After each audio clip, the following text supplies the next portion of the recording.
Aling Chona! Ano yan, Bebang? Pasok ka dali! Ay, sige po.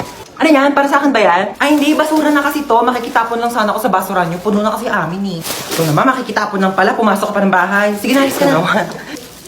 Diyan na nga muna yan. Ay, may Jollibee! Ay, basura na. Ba yan? Hindi man lang ako tinirhan. Lo, may Jollibee? Bakit basura na lang yan? Di mo ko tinirhan? Di nga rin ako nakakain eh. Ah! Ah! Kahit ba ko inubusan ng Jollibee ha? Di mo man lang ako tinirhan. Ala, sige ha. Nag-aawa na naman kayo dyan ha. Kuya, wait lang. Kung hindi ako yung kumain ng Jollibee, hindi rin ako. Di talaga ako. Si Mama! Hoy, ano ba pinag-aawa niyang dalawa ha? Ikaw yung madamot. Ikaw yung madamot. Ikaw yung madamot. Di ka namin migay. Pampas ako. Alinchon! Kukunin ko lang sana yung basura ko. Nakabili na kasi ako ng bagong basurahan. Kunin mo na. Ikaw naman kasi aling bebang.